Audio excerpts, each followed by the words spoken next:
Hello everyone, I am Jyoti Jha and welcome to NCERT the mind. तो आज हम पढ़ने वाले हैं क्लास 7 की हिंदी बुक बाल महाभारत कथा का 29वां अध्याय, चौथा, पांचवा और छठा दिन। तो चलिए पढ़ना स्टार्ट करते हैं। तो आप इसे ध्यान से सुनिए। पौ फटी, लड़ाई शुरू हो गई। शल्य का पुत्र मारा गया। भीमसेन ने दुर्योधन के 8 भाई मार डाले। दुर्योधन ने भी निशाना साधकर भीमसेन की छाती पर एक भीषण अस्त्र चलाया। चोट खाकर भीम मूर्छित सा होकर रथ पर बैठ गया। अपने पिता का यह हाल देखकर घटोत्कच के क्रोध का ठिकाना ना रहा। वह आपे से बाहर हो गया और उसने भयानक युद्ध शुरू कर दिया। घटोत्कच के भीषण आक्रमण के आगे कौरव सेना टिक ना सकी। सेना को विहल होती देखकर भीष्म ने युद्ध बंद कर दिया और सेना लौटा दी। उस दिन की लड़ाई में दुर्योधन के कितने ही भाई मारे गए। चिंताग्रस्त दुर्योधन अपने शिविर में जाकर व्यथित हृदय से बैठ गया। उसकी आंखें भर आई।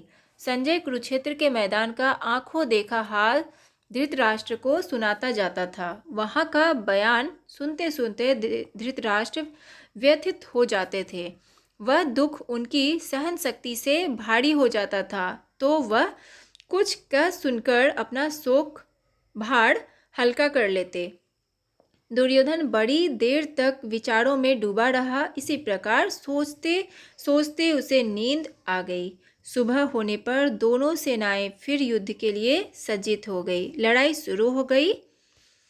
उस दिन संध्या होते होते अर्जुन ने हजारों कौरव सैनिकों का जीवन समाप्त कर दिया। यह देखकर पांडव सेना के वीरों ने अर्जुन को चारों ओर से घेर लिया और जोर का जय जयकार कर उठे।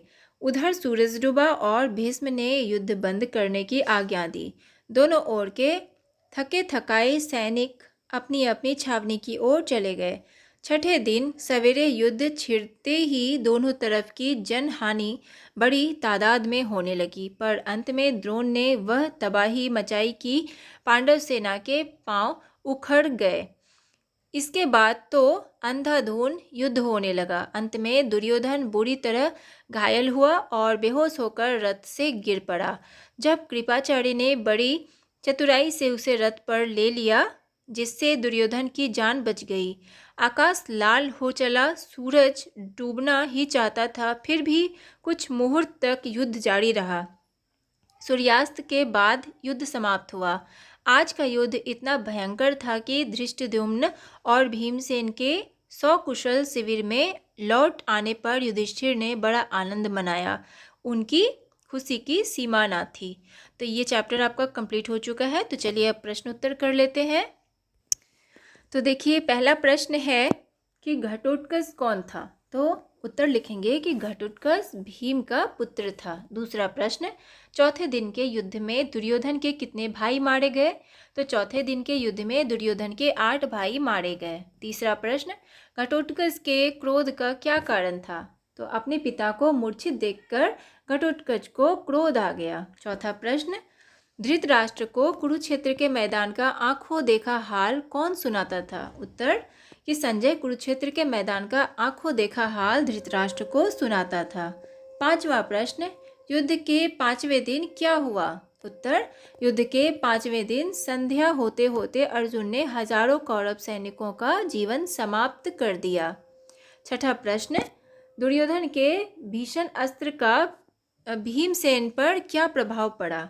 तो दुर्योधन ने निशाना साधकर भीमसेन की छाती पर एक भीषण अस्त्र चलाया, जिसके कारण भीम चोट खाकर मूर्छित सा होकर रथ पर बैठ गया। सातवां प्रश्न, घटोत्कच के क्रोध का युद्ध पर क्या प्रभाव पड़ा।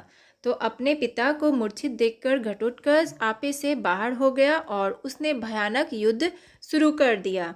घटोत्कच के भीषण आक्रमण के आगे कौरव सेना टिक ना सकी। सेना को विवल होती देखकर भीष्म ने युद्ध बंद कर दिया और सेना लौटा दी। आठवां प्रश्न, छठे दिन के युद्ध का हाल संक्षेप में लिखिए। उत्तर कि छठे दिन सवेरे युद्ध छिड़ते ही दोनों तरफ की जनहानि बड़ी तादाद में होने लगी, पर अंत में द्रोण ने वह तबाही मचाई कि पांडव सेना के पांव उखड़ गए। इसके बाद तो अंधाधुंध युद्ध होने लगा। अंत में दुर्योधन बुरी तरह घायल हुआ और बेहोश होकर रथ से गिर पड़ा। तब कृपाचार्य ने बड़ी चतुराई से उसे रथ पर ले लिया, जिससे दुर्योधन की जान बच गई। तो ये चैप्टर आपका कंप्लीट हो चुका है और प्रश्न उत्तर भी हो चुका है। तो आपको कैसा लगा पढ़ के मुझे ज़रूर बताइए, और अच्छा लगा हो आपको मेरा पढ़ाना तो मेरे चैनल NCERT द माइंड को लाइक सब्सक्राइब कीजिए, ताकि मेरे सारे वीडियोस आप तक पहुंचती रहे। और आपको जहां कहीं भी समझने में परेशानी हो रही हो तो आप मुझसे कमेंट के द्वारा भी पूछ सकते हैं। तो चलिए मिलते हैं अब हम नेक्स्ट वीडियो में। तब तक के लिए bye, take care, thanks to watch my video.